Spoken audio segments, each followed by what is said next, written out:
আজ সমাজের ভিতরে একটি স্লোগান হয়, দেশ বাঁচাও সমাজ বাঁচাও। জানতে চাই, সম্প্রতিকালে যত রকমের ধর্ষণ হয়েছে, যত খুন হয়েছে, যত চাঁদাবাজি হয়েছে, যত টেন্ডারবাজি হয়েছে, বলেন স্পষ্ট ভাষায় বলেন, এগুলো কি বাহির থেকে এসে কেউ করছে? আরো জোরে বলেন, কারা করছে? দেশের মানুষ, আমার ভাই, আপনার বন্ধু, আপনার সন্তান। ঠিক না ঠিক? কারো না কারো সন্তান। দেশ বাঁচাও সমাজ বাঁচাও, কি চমৎকার স্লোগান! এই স্লোগানের পূর্বে একটি স্লোগান মুখস্থ করা লাগবে। প্রত্যেকটা বাপ সে তার ছেলেকে বাঁচাবে মাদক থেকে। প্রতিটা বাবা তার সন্তানকে বাঁচাবে পাবজি আর ফ্রি ফায়ারের নামে জঘন্যতম খেলা থেকে। প্রতিটা বাপ তার সন্তানকে কিশোর গ্যাং থেকে তার ছেলেকে বাঁচাতে হবে। কথা কর না কা? প্রত্যেকটা মা তার মেয়েকে বাঁচাবে। মেয়েটা কোচিং এর কথা বইলা স্কুলের পিছনে গিয়া কোন ছেলেটার সাথে দাঁড়ায় দাঁড়ায় বাদাম খায় আর ফ্রি মিক্স করে, মা তার মেয়েকে বাঁচাবে। আমার মেয়েটা কোচিং এর কথা বলে, প্রাইভেটের কথা বলে, সকালে বের হয়, সন্ধ্যায় আসে, কোথায় যায়, কার সাথে ঘুরে, খবরটা মাকে নিতে হবে।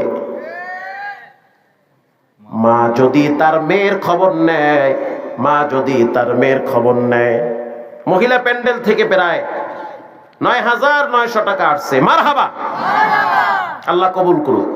শেষে দোয়া করে দেব, ঠিক আছে না ইনশাআল্লাহ? মা যদি তার মেয়েকে বাঁচায়, আপনারা কি বিরক্ত বোধ করতেছেন নাকি? মা যদি তার মেয়েকে বাঁচায়, বাপ যদি তার ছেলেকে বাঁচায়, লিখে নেন স্পষ্ট ভাবে, কপালে লেখা নেন, এই কথাগুলা যদি আপনি অ্যাভয়েড করে চলেন, ধরা খাওয়া লাগবে। বর্তমান ব্যবস্থাপনা খুব খারাপ, সামাজিক অবস্থা আরো ভয়াবহ। চতুর্দিকে পাপ আর পাপ, চতুর্দিকে কুসংস্কার, শিরিক বিদআতে ভরে গিয়েছে। ছেলে মেয়েরা দিন দিন নষ্ট হয়ে যাচ্ছে। আদব কায়দা ভদ্রতা ছেলে মেয়েদের ভিতরে বর্তমান পাওয়া যায় না। মা যদি মেয়েকে বাঁচায়, এই যে মা যদি মেয়েকে বাঁচায়, বাপ যদি ছেলেকে বাঁচায়, ছেলেটাও বাঁচবে, মেয়েটাও বাঁচবে, বাপ বাঁচবে, মা বাঁচবে, সমাজ বাঁচবে, দেশটাও বেঁচে যাবে। কথা ঠিক না ভাই? প্রতিটা মা বাবা সে তার ছেলে মেয়েকে বাঁচাবে, দেশ বাঁচবে, ঘরও বাঁচবে।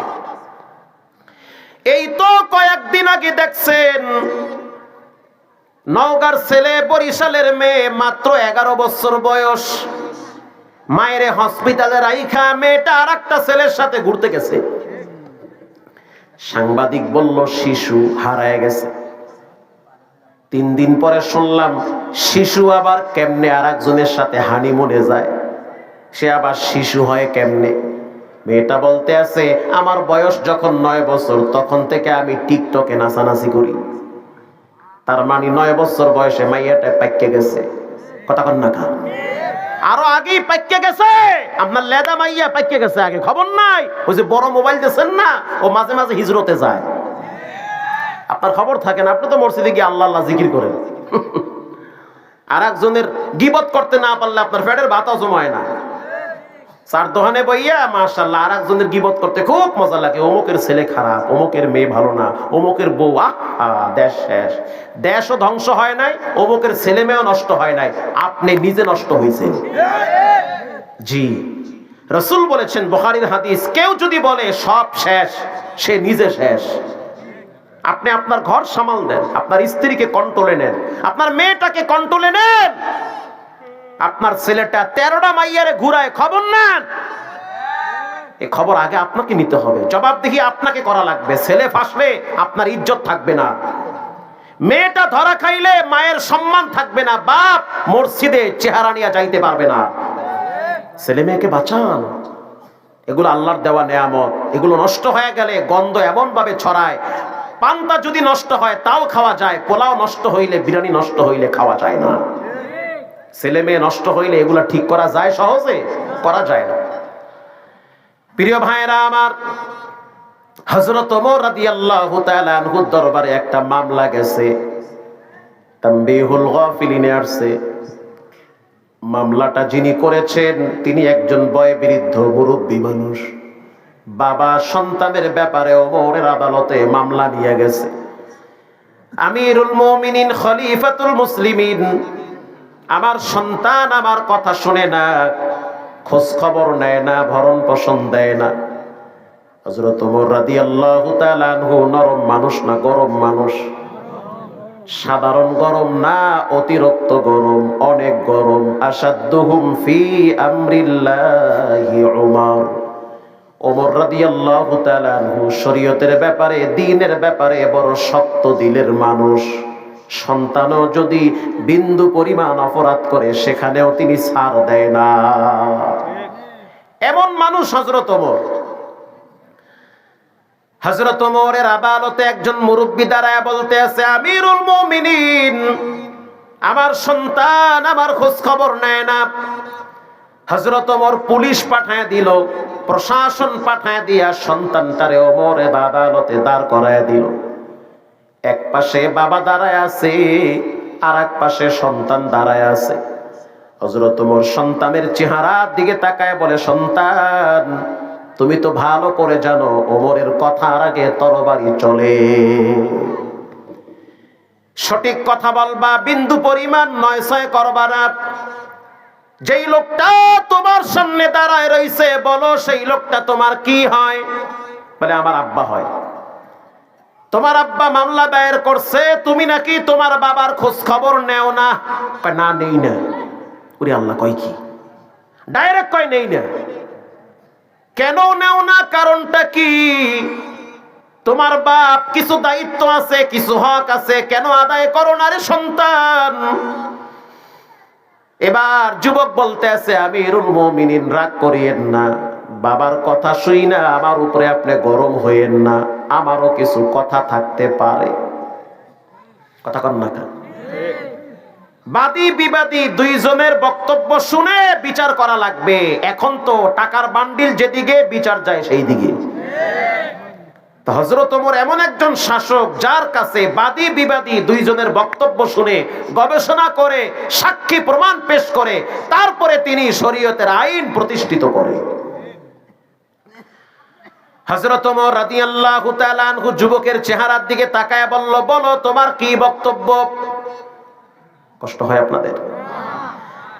প্রথম আমার বক্তব্য জানতে চাই, দুনিয়াতে আব্বা আগে আসছে না আমি আগে আসছি? তার মানে বাপ আগে আসছে না ছেলে আগে আসছে? আপনি বলেন। আপনারা পাবনার মানুষ, সত্য করে বলবেন, দুনিয়াতে বাপ আগে আসছে না ছেলে আগে আসছে?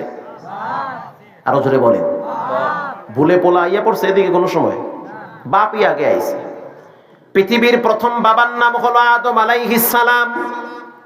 প্রথম মায়ের নাম হলো মা হাওয়া আলাইহা সালাতু ওয়াস সালাম। দুনিয়ায় থাকার জায়গা না, চলে যেতে হবে কবরে।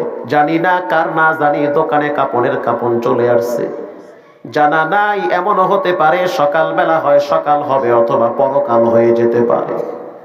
এমনও হতে পারে আজকেও তো আসার সময় বগুড়ায় শুনলাম মাইকিং হইতেছে, অমুক ব্যক্তি মারা গেছে, সকাল 10টায় তার জানাজা হবে। পরে শুনলাম যুবক মানুষ গাড়ি অ্যাক্সিডেন্ট করে মারা গেছে, হঠাৎ মারা গেল। স্বপ্ন ছিল চলে যাবে, সেই 7 মাথায় যাইতে পারে নাই, যমুনা ক্রস করার আগে গাড়ি অ্যাক্সিডেন্টে বিদায় হয়ে গেছে। দুনিয়া হলো ওয়ান টাইমের, আজকে জীবিত আছেন, কালকে আপনার লাশ কবরে চলে যেতে পারে। তওবা করেন গোপনে, কান ধরে আল্লাহর কাছে। ফুকু ফাঁকি যা করছেন গোপনে তওবা করেন। আরো কিছুদিন ইজ্জতের সহিত আল্লাহ বাঁচাইবে। কে কি করলো কে কি করলো না দেখার টাইম পরে, আমি কি করলাম দেখতে হবে আগে। নিজের আমলের হিসাব খুলেন। হাসিবু ক্বাবলা আন তুহাসাবু। হযরত ওমর বলেন, নিজের হিসাব নিজে আগে মিলাও। সারাদিন কয়টা ভালো কাজ করছো, কয়টা খারাপ কাজ করছো। হযরত ওমর রাদিয়াল্লাহু তাআলা আনহু বলল, সন্তান শুনে নাও, দুনিয়াতে বাপ আগে আসছে। এবার যুবক বলতে আছে, আমিরুল মুমিনিন, জানতে চাই দায়িত্ব আব্বার আগে না ছেলের আগে? হযরত ওমর তো চুপ হয়ে গেল। তুমি কি বলতে চাও? আমি বলতে চাই, বাবা আপনার কাছে আমার বিরুদ্ধে মামলা দায়ের করছে, নালিশ দিয়েছে, অথচ বাবারও কিছু বিষয় আমার কাছে আছে যেগুলো আজকে আমি আপনার সামনে প্রকাশ করতে চাই। হযরত ওমর বলল, বাপ যেহেতু দুনিয়াতে আগে আসছে, দায়িত্ব বাবার আগে। পাবনার মানুষ বলেন, দায়িত্ব কার আগে? বাবার আগে। আব্বার দায়িত্ব আগে, বাচ্চাদের দায়িত্ব পরে। হযরত ওমর রাদিয়াল্লাহু তাআলা আনহু যখন বলল বাবার দায়িত্ব আগে, সন্তান বলল কি কি দায়িত্ব জানায়া দেন। এবার যুবক বলতে আছে, আমিরুল মুমিনিন, এমন ভাবে বলবেন যেন আমার আব্বাও শুনতে পারে। হযরত ওমর বলতেছে, বাবার দায়িত্ব হলো তিনটা। কথাগুলা দামি কথা, মানলে মানবেন, না মানলে আপনার কপাল আপনি খাবেন, আমার কিছুই হবে না। আলহামদুলিল্লাহ, আমার আব্বা আম্মা দুইজনেই জীবিত আছে, দুইজনের সাথে সম্পর্ক ভালো। আমি আমার স্ত্রীকে জানায় দিছি, এটা হোটেল না যে খাবা, ঘুমাবা, আর বাথরুমে যাবা, আর বাচ্চা কাচ্চা লালন পালন করবা।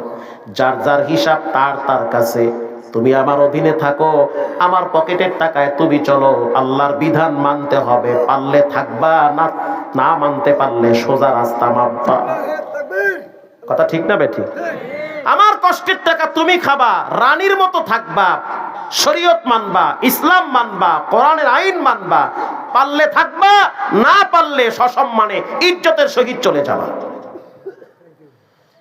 সন্তানদেরকে জানায় দিছি, খবরদার খবরদার, যেই রব তোমাদেরকে আমার কাছে আমানত দিয়েছে, যথাযথ তার হক আদায় করা লাগবে।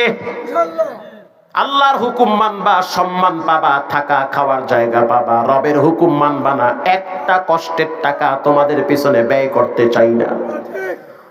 কারণ স্ত্রীর ব্যাপারে স্বামীকে কিয়ামতের ময়দানে আসামির কাঠগড়ায় দাঁড় করায় রাখবেন কে?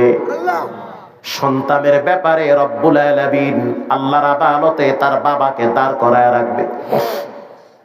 রাসূল বলেছেন, আলা কুল্লুকুম রাঈন, প্রত্যেকটা মানুষ দায়িত্বশীল। আলা কুল্লুকুম রাঈন, প্রত্যেকটা মানুষ দায়িত্বশীল। যারা বসা আছেন সবাই দায়িত্বশীল।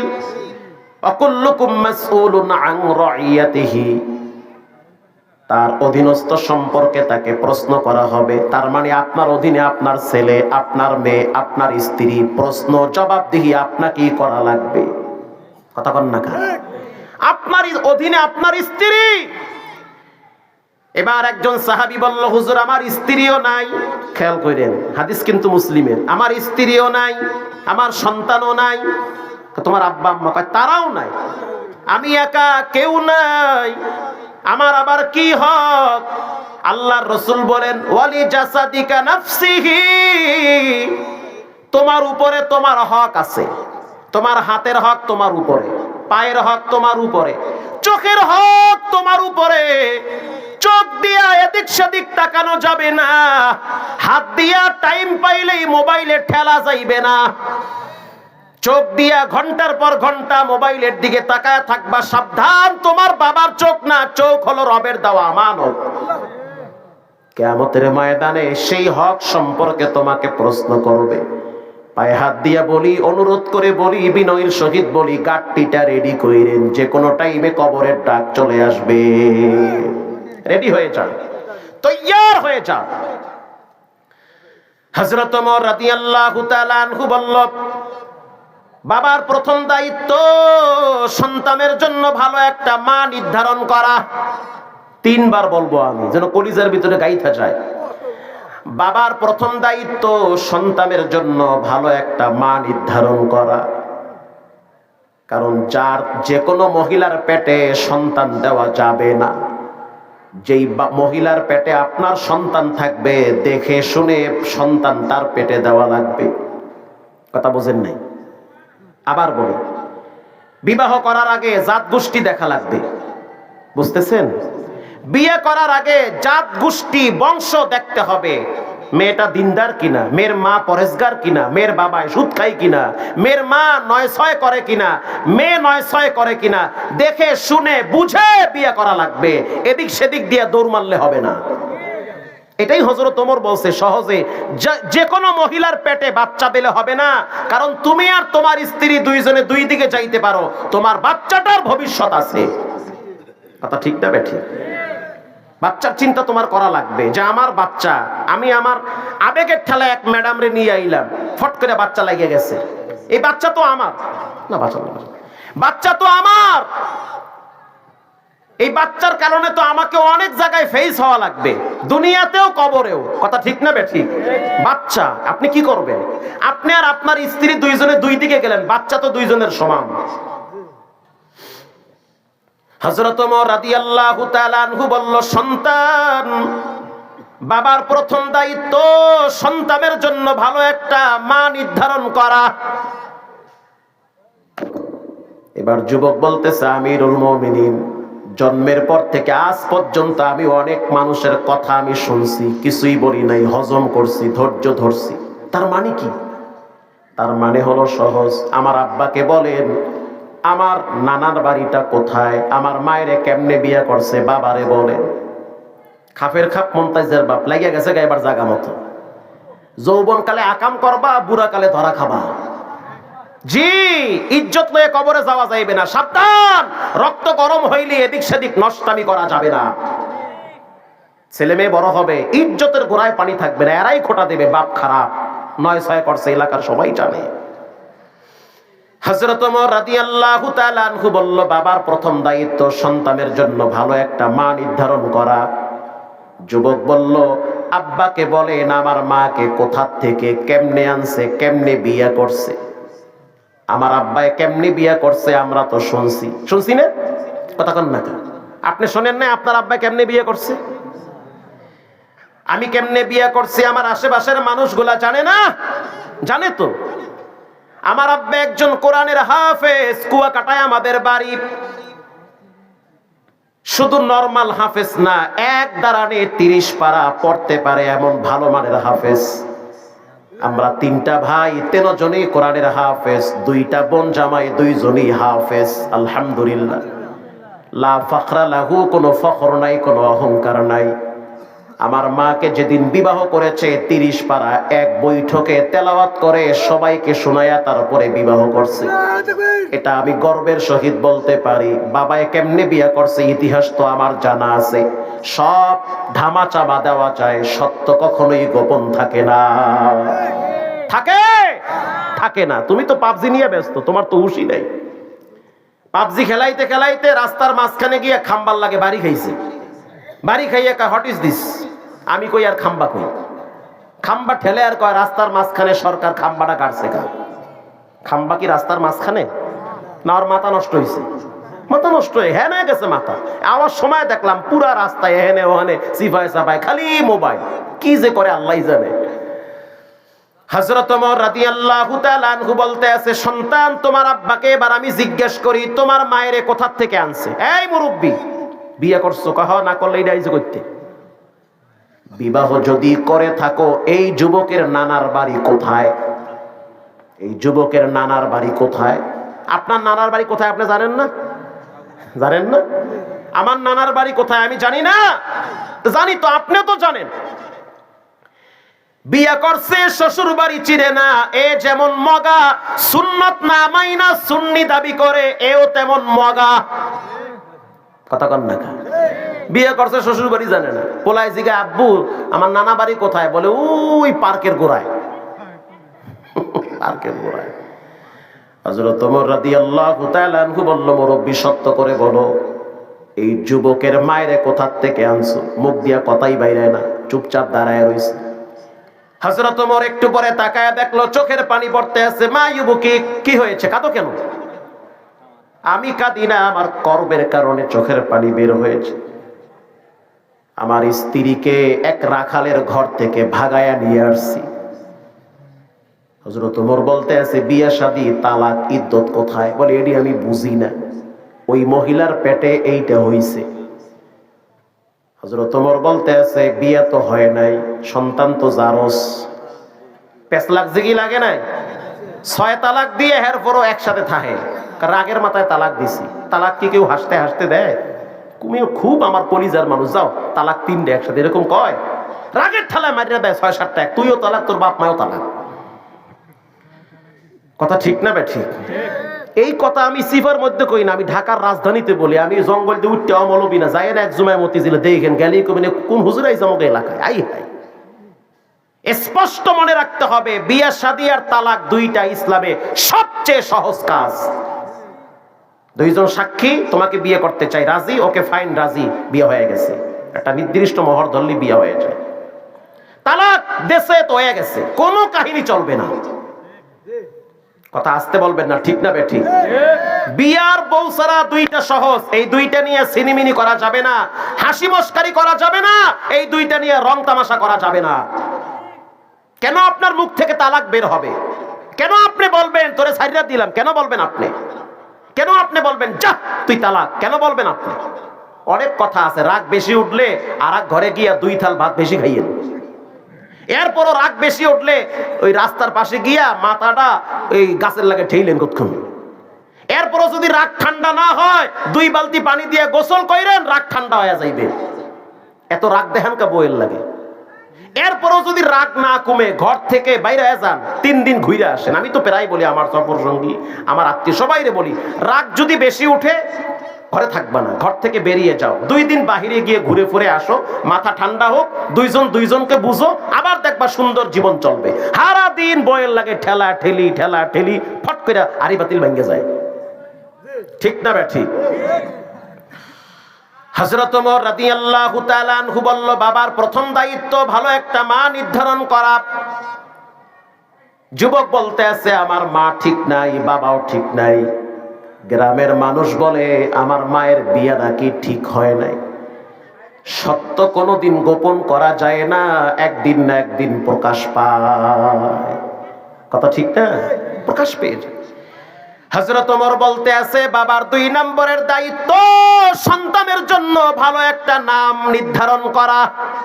তোমার নাম কি? বলে আমার নাম জৌল। হযরত ওমর বলতে আছে আরেকবার বলো। কয় জৌল। হাদিসের কিতাবে আসছে, স্পষ্ট আসছে জৌল। হযরত ওমর রাদিয়াল্লাহু তাআলা আনহু বলল, নামটা কে রাখছে? বলে আমার আব্বাই রাখছে। বলে নামও তো ঠিক নেই, কারণ নাম এমন একটা জিনিস বুঝে শুনে ভালো একটা অর্থবোধক নাম রাখতে হবে। উল্টা পাল্টা নাম রাখা যাবে না। নামে নামে কখনো কখনো জমে টানে, নামে নামে জমে টানে। বাংলাদেশের চিত্র এমনও দেখছি, 2 দেশের 2 ব্যক্তি একই নাম, বাবার নাম এক, আকাম করছে, একজনে পালায় গেছে, যে করে নাই নামের কারণে মাঝখান দিয়া মামলায় ফাইসে গেছে। 30 বছর জেল খাইটা বের হয়েছে। ও যে আকাম করছে এর নামও আব্দুর রহমান, এর নামও আব্দুর রহমান, বাপের নাম আব্দুল করিম, এর বাপের নাম আব্দুল করিম। যে আকাম করছে পলাইছে, যে করে নাই মাঝখান দিয়ে ধরে লয়ে গেছে। আর আমগো দেশে তো 13 বছর পরে মামলা আদালতে উঠেছে, মামলা ঠিক আছে না নাই, এই কয়দিন মাঝখান দিয়ে ফাঁসায়। প্রিয় ভাইরা আমার, হযরত ওমর রাদিয়াল্লাহু তাআলা আনহু বলল, তোমার বাবা তোমার নামটা মোটেও ঠিক রাখে নাই। বাবার 3 নম্বরের দায়িত্ব সন্তানের জন্য কোরআন শিক্ষা দেওয়া। সুবহানাল্লাহ বলেন। প্রিয় ভাইয়েরা আমার, সন্তানের জন্য কোরআন শিক্ষা দেওয়া এটা সন্তানের হক। যুবক বলতে আছে আমিরুল মুমিনিন, আমি কোরআন দেখে দেখেও পড়তে পারি না। কেন পারো না? বলে আব্বাই শিখায় নাই। উটের রাখালি শিখাইছে, দুম্বার রাখালি শিখাইছে, খেজুর পাড়া শিখাইছে, জমজমের পানি উঠানো শিখাইছে, কোরআন শিখায় নাই। এবার হযরত ওমর রাদিয়াল্লাহু তাআলা আনহু বলল, বিচার সন্তানের হবে না, বিচার হবে বাবা। ঠিক না বেঠিক? এজন্য যারা বাবা আছেন দায়িত্বশীল, সাবধান। শুধু সন্তান জন্ম দিলেই হক আদায় হয় না, সন্তানকে কিছু নসিহত করা লাগে, দিন শিখানো লাগে। কিয়ামতের ময়দানে সন্তান মা বাবার বিরুদ্ধে মামলা দায়ের করবে। এজন্য আমি শুরুতেই বলেছিলাম 3টা জিনিসের দিকে তাকাইলে সওয়াব হয়। এর ভিতরে যারা কোরআনের দিকে তাকায় তাদের আমলনামা অনেকই জমা হয়ে যায়। কোরআনুল কারীমের ভিতরে এক এক রকমের এক এক সূরা আছে, এক একটা সূরার এক এক রকমের ফজিলত আছে। এরকম একটি সূরার নাম হলো সূরা আনফাল। ইন্নামাল মুমিনুনাল্লাযীনা ইযা যুকিরাল্লাহ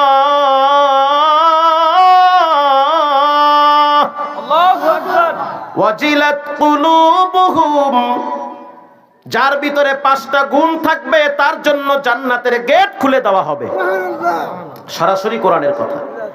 1 নম্বরে ওয়াজিলাত কুলুবুহুম, আল্লাহর কথা শুনলে যার অন্তরের ভিতরে ভয় চলে আসে, এটাকে কোরআনের ভাষায় বলা হয় তাকওয়া। তাকওয়া মানে আল্লাহর ভয়। আমি যা করি না পৃথিবীর কেউ দেখে না, দেখেন একজন, তিনি হলেন কে? আল্লাহর ভয় এমন একটা মেডিসিনের দাম, মানুষকে অপরাধের কারণে জেলখানায় নেওয়া হয়। চুরির অপরাধে জেলখানায় নিছে, 3 বছর জেল খাইটা বের হইছে, এখন সে ডাকাতি করে প্রমোশন হইছে। কথা কন না কা? গরু কাইটা মানুষের খাওয়াইতো, গরু চুরি করত, জেলখানায় গেছে, জেলখানার থেকে বের হওয়ার পরে এখন গরু চুরি করে না, এখন মানুষের কল্লায় চুরি ধইরা টাকা নেয়। দুনিয়ার আইন দ্বারা মানুষকে কোনোদিন ভালো বানানো যায় না। মানুষকে যদি ভালো বানাইতে হয় একটা মেডিসিন লাগে, তাকওয়াল্লাহ, একজনের ভয়, তিনি হলেন কে? আল্লাহর নামের প্রতি সম্মান। যেই ব্যক্তি রবের নামের প্রতি সম্মান করে না, ওই ব্যক্তি রবের রহমত থেকে দূরে চলে যায়। একটা টাইমে ঘরের ছেলে মেয়েরা তার ইজ্জত করে না। যেমন আজান হয়ে গেছে, আপনি লড়েনি না, ইমাম সাহেব আপনার ডাকতেছে আসো, তারপরও আপনার কোনো লড়াচড়া নাই। মসজিদে জামাত হইতেছে, ঘন্টার পর ঘন্টা চায়ের দোকানে বিড়ি টানেন, টিভি দেখেন, আল্লাহর আওয়াজ কানে যাওয়ার পরও আপনার ভিতরে কোনো পরিবর্তন হয় না। তার মানে আপনি রবের কথা শোনার পরও আপনার ভিতরে ভয় আসে নাই। যারা আল্লাহর আওয়াজ শোনার পরে সব কাজ ফালাইয়া মসজিদে দৌড় মারে, ওয়াজিলাত কুলুবুহুম, তাদের অন্তরে একজনের ভয় থাকে, তিনি হলেন কে? আগের যুগে বাচ্চাদের ভিতরেও আল্লাহর ভয় ছিল। তাফসীর ইবনে কাসিরে আসছে, বাপ আর সন্তান দুইজনে দামেস্কের একটা এলাকার ভিতরে হাঁটতেছে। কিছু দূর যাওয়ার পর বাবায় তাকায় দেখলো চমৎকার একটা আঙ্গুর ফলের বাগান। আঙ্গুর থোকায় থোকায় ধরে আছে, জান্নাতানি আইয়ামিনি ওয়া শিমাল, ডানেও বাগান বামেও বাগান, চমৎকার একটা আঙ্গুর ফলের বাগান। বাবার জিহ্বায় পানি আসছে, অন্তরের ভিতরে আঙ্গুর ফলের প্রতি ভালোবাসা জাগ্রত হয়েছে। কেমনে কিছু আঙ্গুর পেরে বাড়িতে নেওয়া যায়, কথা বুঝতেছেন আপনারা? কিন্তু তার সাথে একটা 9 বছরের ছোট বাচ্চা ছিল, বাচ্চাটার নাম হলো তালহা। আল্লাহু আকবার, ছোট্ট বাচ্চা, দেখতেও সুন্দর। এবার বাবায় সন্তানকে ডেকে বলল, সন্তান, চমৎকার একটা বাগান দেখলাম, দেখো কত সুন্দর আঙ্গুর ধরে আছে। আমি বাগানে ঢুকলাম, 3 রাস্তার মাথায় তুমি দাঁড়ায় থাকবা। আপনাদের এদিকে 3 রাস্তা আছে না নাই? মাশাআল্লাহ, 3 রাস্তার মাথায় সন্তানকে বাবায় দাঁড় করায় রাখছে, এখানে দাঁড়ায় থাকো। আমি বাগানের ভিতরে ঢুইকা কিছু আঙ্গুর পেরে নিয়ে আসব। ও পাবনার মুসলমান, জানতে চাই মালিকের অনুমতি ছাড়া গাছের ফল পাড়া হালাল না হারাম? এই হারামের প্রতি বাঙালির আকর্ষণ কম না বেশি? আসতে বলবেন না, জোরে বলেন, বেশি না কম? অনেক বেশি। হারামটাই বেশি মজা লাগে। সন্তানকে বাবায় ডেকে বলল, সন্তান এখানে দাঁড়াও, আমি বাগানে ঢুকলাম। এরকম 2-1টা পোলা জন্ম দেওয়া যায় না? সন্তানকে বাবায় দাঁড় করায় রাখছে, সন্তান এখানে দাঁড়াও, বাগানে ঢুকলাম, কেউ যদি আমারে দেখে তুমি আমাকে সতর্ক করবা। বাবায় কেবলমাত্র বাগানের ভিতরে ঢুইকা আঙ্গুর ফলের থোকা ধইরা টান মারছে। সন্তান চিল্লায় বলতে আছে, ইয়া আবি আহাদু ইয়ারানা, আব্বা কে যেন আপনাকে দেখতেছে। বাবাই চিন্তা করছে বাগানের মালিক বুঝে আয়া পড়ছে, জুতা মতো হালায় মারছে, দৌড়। কাছে আইসা দেখে সন্তান একা দাঁড়ায় রইছে, কেউ নাই। বাবাই তখন বলল, সন্তান তুমি কি আমার সাথে মজা মারলা নাকি, মস্কারি করলা নাকি? সন্তান বলতে আছে, আব্বু শুনে নাও, দুনিয়ার মানুষ দেখে না, কিন্তু মানুষের আল্লাহ তোমার দিকে তাকাইয়া আছে। মানুষের রব তোমারে দেখতেছে। আলাম ইয়ালাম বিআন্নাল্লাহা ইয়ারা, যেখানেই যান যা কিছু করেন না কেন রবের দৃষ্টি আপনার দিকে আছে। বলার সাথে সাথে বাপ সন্তানটারে বুকের সাথে জড়ায় ধরল, চোখের পানি ছেড়ে দিয়া সন্তানটার কপালে চুমা দিয়া বলে, আরশের মালিক আল্লাহ, এমন একটা সন্তান তুমি আমারে দিছো যেই সন্তান কিনা তোমার ভয় আমারে দেখায়। সন্তানটাকে সাথে নিয়ে বাড়িতে চলে গেল।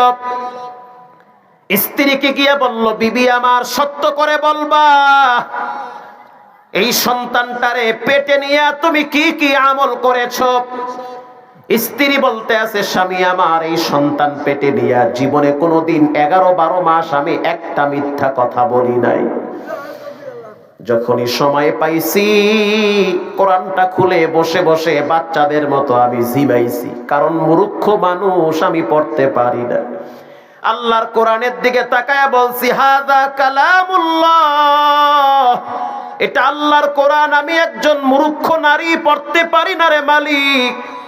আমি কোরআনটারে নামাইছি, উঠাইছি, মাঝখানে লাগাইয়া বুকে লাগাইছি, চুমা খাইছি। এই আমলটা আমার ভিতরে ছিল। শুধু তাই না, আমি মাঝে মাঝে বাচ্চা পেটে নিয়ে কোরআনুল কারীম সামনে রাইখা সূরা ফাতিহা, সূরা ইখলাস যেগুলো পারি সেগুলো তেলাওয়াত করেছি। তখন সন্তানের বাপ বলতে আছে, স্ত্রী আমার, আজ থেকে তওবা করলাম, জীবনে কোনোদিন আমি হারাম সম্পদ আমার পকেটে নিব না। প্রিয় ভাইরা আমার, এরকম সন্তান দুই একটা জন্ম দেন, এরকম সন্তান দুই একটা পয়দা করেন। এরকম সন্তান যদি পাইতে চান, রবের দরবারে রাত্রিবেলা দোয়া করা লাগবে। ইব্রাহিম নবী শেষ বয়সে সন্তান আল্লাহর কাছে চাইছে, রব্বি হাবলি মিনাস সলিহিন, আয় আল্লাহ আপনি আমাকে একটা নেককার সন্তান দেন। স্ত্রীর সাথে মিলিত হওয়ার আগে উযু কইরা স্ত্রীর কাছে যাবেন। স্ত্রীর সাথে সম্পর্ক করার আগে দোয়া পড়া লাগবে। পবিত্র বিছানায় শুয়া পড়েন, ডান দিকে শোয়ায় রাখবেন, পবিত্র অবস্থায় থাকার চেষ্টা করবেন, ফরজ গোসল ঠিক মতো করবেন। স্ত্রীর পেট যখন গর্ভবতী হবে তখন বিবেকে বলবেন, খবরদার চোখ দিয়া কোনো হারাম দৃশ্য দেখা যাবে না। পেটে বাচ্চা নিয়ে মোবাইলের দিকে তাকাইয়া নাচ গান দেখা যাবে না। বর্তমান স্বাস্থ্যবিদরা বলে, বিজ্ঞানীরা বলে, মা যেটা করে পেটের বাচ্চার উপরে ওটার প্রভাব পড়ে। একটা সময় দেখছি মা বোনদের ভিতরে লজ্জা ছিল, শরম ছিল, এখন লজ্জা নাই, শরম নাই। একটা সময় দেখছি আমাদের মা খালারা যদি প্রেগনেন্ট হইতো ঘরে আড়াল হয়ে যাইতো লজ্জায়। বুঝেন নাই? একটা সময় মা বোনেরা গর্ভবতী হইলে ঘরে আড়াল হইতো, মানুষজনের চোখ যেন পেটে না পড়ে। এমন কি বাবার সামনেও দাঁড়াইতো না, লজ্জা পাইতো। কথা ঠিক না বেঠিক? কিন্তু এমন একটা যুগ পার করতেছি, পেটে বাচ্চা নিয়ে অনেক মহিলারা টিকটকে নাচে। শুধু তাই না, পেটের বাচ্চা নিয়ে পেট বড় এটা সহ ফেসবুকে সুবহানাল্লাহ ছাড়িয়ে দেয়। সুবহানাল্লাহ আইতে আছে। কিছুদিন পরে যখন বাচ্চা হয় তখন স্বামীরে বলে, বহুত মানুষের বদ নজর পড়ছে পেটের উপরে, যাও হুজুরের কাছ থেকে বুনিয়াও। কত মদখোর, কত হারামখোর, কত গাঁজাখোর পেটের দিকে তাকাইছে আর বলছে, পেটে একটা বাচ্চা আইছে, ড্রাম সহ, আবার ফেসবুকে লাইভ হইছে। কত মদখোর, হারামখোর, বদ নজরওয়ালাদের চোখ পড়ছে, যাও হুজুরের কাছে একটা বুনিয়াও। বাচ্চা লয়ে গেছে হুজুরের দ্বারা, হুজুর একটা তাহানিক করান, এটাকে হাদিসের ভাষায় বলে তাহানিক, একটু হু দিয়ে দেন।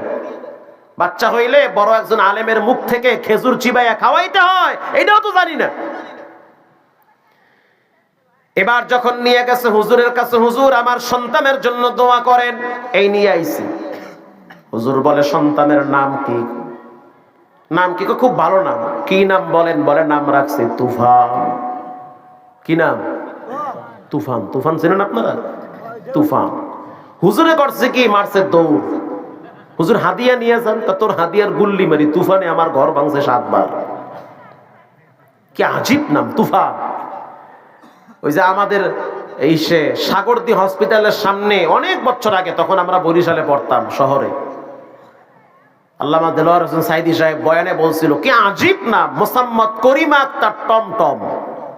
এই নাম রাখে অনেক জায়গায়, অনেক মা তার সন্তানের নাম রাখছে আকাশ খাতুন, বেগম করিমা আক্তার টমটম। অথচ কিয়ামতের দিন নাম সহকারে, বাবার নাম সহকারে আল্লাহ ডাকবে। আমার নাম মাহমুদুল হাসান, আব্বার নাম মহিউদ্দিন। আল্লাহ বলবে, এই মহিউদ্দিনের বেটা মাহমুদুল হাসান, সামনে আসো। আল্লাহু আকবার বলেন। শুধু তাই না, মান সাল্লা আলাইয়া ওয়াহিদা, কেউ যদি নবীর উপরে একবার দুরূদ শরীফ পড়ে, তার আমলনামায় 10টা নেকি জমা হয়ে যায়। সুবহানাল্লাহ কইতে কি টাকা লাগে? তো একটু মুখ খুইলা কোন সুবহানাল্লাহ, কারণ হুজুর ঘুমে সুবহানাল্লাহ আটকে গেছে। কেউ যদি রাসূলের উপরে একবার দুরূদ শরীফ পড়ে, তার আমলনামায় 10টা নেকি জমা, 10টা গুনাহ ডিলিট করা হয়, 10 গুণ মর্যাদা বাড়ায়। আশ্চর্য বিষয় হলো, পৃথিবীর যে কোনো প্রান্ত থেকে রাসূলের উপরে কেউ যদি দুরূদ শরীফ পড়ে, তার নাম, ঠিকানা, এমনকি বাবার নাম সহ রাসূলুল্লাহর রওজায় পৌঁছায় দেওয়া হয়। এটা হাদিসের কথা, আহলে হাদিস ভাই যারা আছে তারাও জানেন, স্পষ্ট সহিহ হাদিস। এটা জয়ীফও না আর হাসানও না, সহিহ হাদিস এটা। কেউ যদি জিহ্বা লড়ায় পড়ে সাল্লাল্লাহু আলাইহি ওয়াসাল্লাম, আল্লাহ রাসূল বলেন বাবার নাম সহ, ঠিকানা সহ, ফেরেশতারা তার নাম সহ আমার দরবারে সালাম পৌঁছায়া দেওয়া হয়। এজন্য যারা মক্কায় যাবে তাদের কাছে দোয়া চাবেন, ও হাজী সাহেব আমার সালামটা রাসূলুল্লাহর কদমে পৌঁছায়া দেন। বাংলার এক প্রান্ত থেকে আমি রাসূলকে সালাম দিয়েছি, আমার সালাম রাসূলুল্লাহর কাছে পৌঁছায়া দেন। আল্লাহু আকবার। এজন্য দোয়া চাইতে হয়, হাজী সাহেবদের কাছে দোয়া পাঠাইতে হয়, সালাম পাঠাইতে হয়, নিজের জন্য দোয়া চাইতে হয়। যারা হজ করে দেশে ফিরে আসবে, তাদের শরীর থেকে 40 দিন পর্যন্ত বাইতুল্লাহর ঘেরান ছড়ায়া থাকে। সালাম দিতে হয়, মুসাফা করতে হয়। ইন্নামাল মুমিনুনা আল্লাযীনা ইযা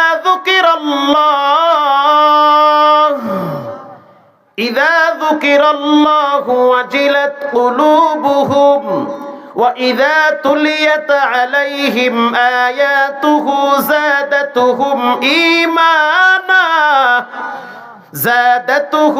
إِيمَانًا وَعَلَى رَبِّهِمْ يَتَوَكَّلُونَ।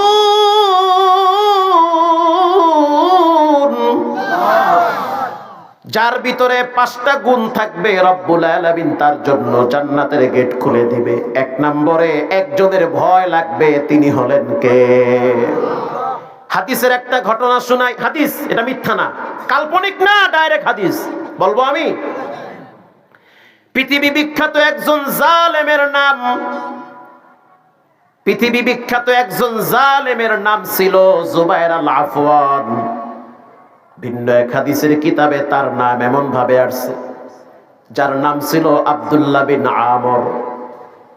তিনি রাসূলুল্লাহর যুগে নওজোয়ান তাজা একজন যুবক ছিল, দেখতে অনেক সুন্দর ছিল। হযরত ওমর রাদিয়াল্লাহু তাআলা আনহু একদিন বসে বসে পাথরের উপরে লিখতেছে। ওই যুগে লেখার জন্য পাথর ব্যবহার করা হইতো, হাড্ডিতে লিখতো, পাতায় লিখতো। কথা কি বুঝতেছেন? হযরত ওমর রাদিয়াল্লাহু তাআলা আনহু বসে বসে লিখতেছে, পিছনে একজন যুবক দাঁড়ায় রইছে, দাঁড়ায় চুপচাপ আছে, কিছু বলে না, সালামও দেয় না, কোনো কথাই বলে না, চুপ হয়ে রইছে।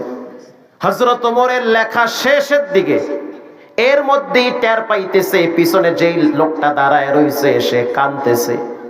যখন হযরত ওমর চেহারাটা পিছনে ফিরাইলো, তখন যুবক সালাম দিল, আসসালামু আলাইকুম ইয়া ওমর ইবনুল খাত্তাব।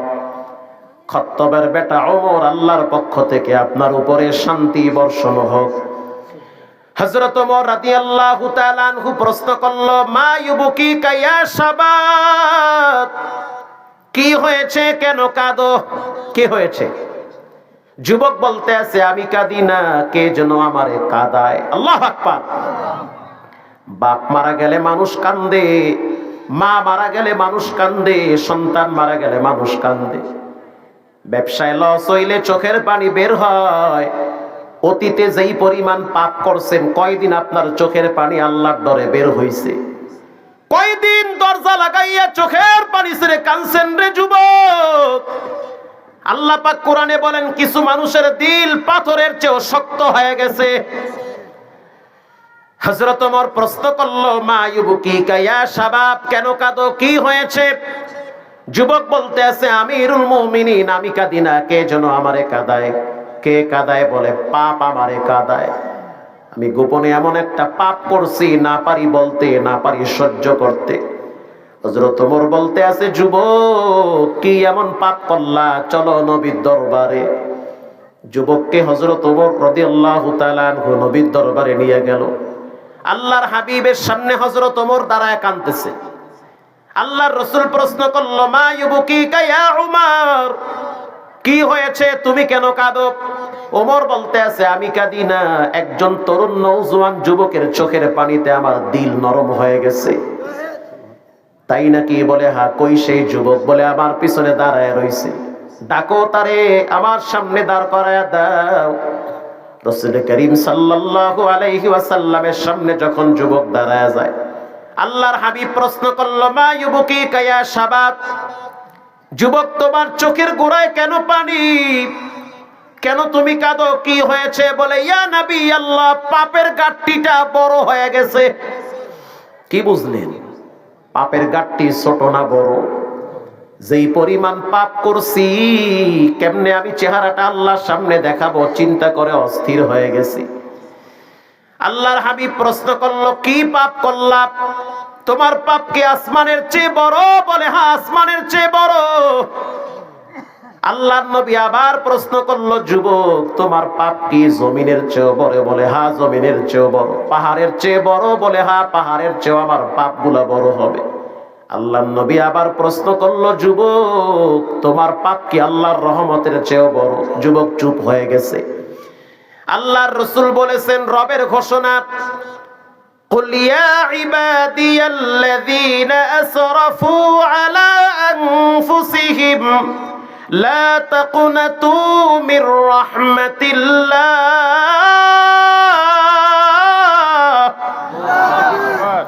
যত অপরাধ করো রবের রহমত থেকে চলে যেও না। তাহাজ্জুদের টাইম চলতেছে, সেহরির টাইম চলতেছে, গোপনে গোপনে চোখের পানি ছেড়ে একা একা তওবা করো। তোমার ভিতরের কান্না পৃথিবীর কেউ দেখবে না, দেখবে একজন, তিনি হলেন কে? প্রিয় ভাইরা আমার, হযরত ওমর রাদিয়াল্লাহু তাআলা আনহু একটু সেভ হয়ে গেছে, ফাঁকে চলে গেছে। এবার আল্লাহর রাসূল বলতেছে, বলো কি পাপ করলা? বলে, হুজুর জঘন্য একটা অপরাধ করছি, এই পাপের কারণে ঘুমাইতেও পারি না, খাইতেও পারি না। কুল্লু নাফসিম বিমা কাসাবাত রহিনা, প্রত্যেকটা মানুষ সে তার কৃত কর্মের কাছে ধরা। পাপ কইরা ফেলাইছি, ফাইসা গেছি, এখন কি করণীয়? এখন কি করণীয়? শেষ করি, শেষ করে দিই। আমরা তার ভাই বোন, আমার আব্বা মারা গেছে, তো আব্বার জন্য দোয়া আছে।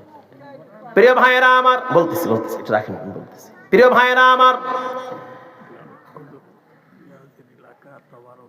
প্রিয় ভাইয়েরা আমার, কষ্ট হইতেছে আপনাদের? এই যে প্রিয় ভাইয়েরা আমার, আল্লাহর হাবিব যখন বলল, কি এমন পাপ করলা? যুবক বলল, হুজুর আমার একটা গোপন অপরাধ ছিল, পৃথিবীর কেউ দেখে নাই, দেখেছেন কে?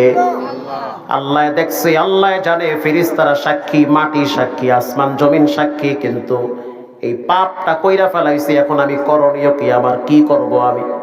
আল্লাহর হাবিব বলেন, কি এমন পাপ করলা? বলে, আমার চরিত্র হলো, কেউ যদি মারা যাইতো, তার লাশটা কবরে রাখলে সেই কবরের পাশে দাঁড়ায়া রাত্রি বেলায় অন্ধকার রাতে মৃত ব্যক্তিকে কবর থেকে উঠায়া কাপনের কাপন সরায়া লাশ কবরে ফালায়া রাইখা বাজারে গিয়া কাপন বিক্রি করতাম। আমি হইলাম মৃত ব্যক্তির কাপন চোরা, কাপন চুরি করি আমি।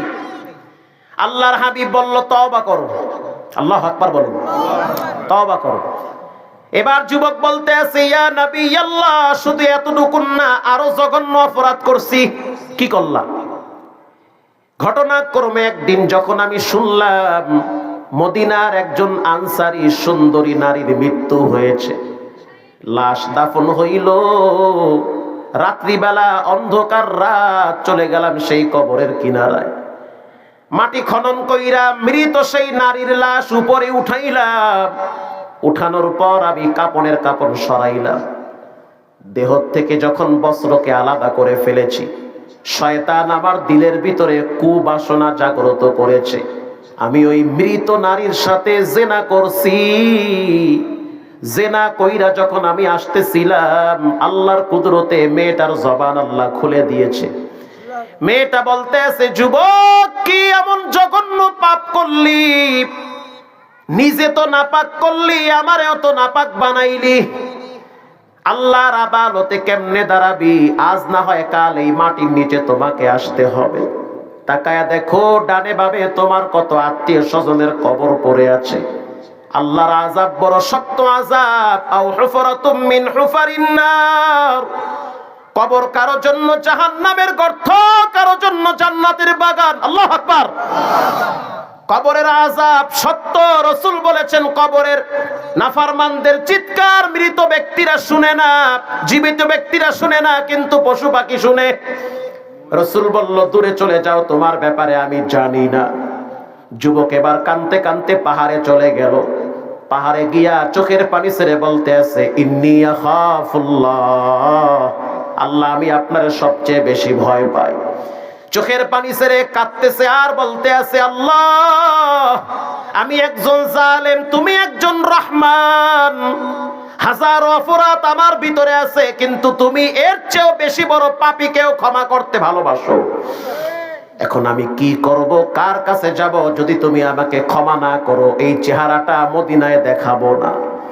আল্লাহর কুদরতি অন্তরে মায়া লাগছে। এরকম ভোর রাত্রে চোখের পানি ছেড়ে চিৎকারের আওয়াজ। ঘুমন্ত রাখাল গুলার ঘুম ভেঙে গিয়েছে, কারণ যখন কোন মানুষ রাত্রিবেলা চিৎকার মারে তখন মানুষ হঠাৎ জেগে যায়। 3 দিন পরে নবীর কাছে ওহী আসলো, ওয়াল্লাযীনা ইযা ফাআলু ফাহিশা আও যালামু আনফুসাহুম যাকারুল্লাহ। নবী আপনি জানায়া দেন, কেউ যদি জঘন্য অপরাধ করার পরে যাকারুল্লাহ, আল্লাহরে স্মরণ করে, আল্লাহ তাআলা তার জঘন্যতম অপরাধগুলোও ক্ষমা করে দেয়। যুবককে জানায়া দেন, যুবকের জেনার গুনাহ, কাপড় চুরির গুনাহ সব আল্লাহ তাআলা তওবার বিনিময়ে ক্ষমা করে দিয়েছে।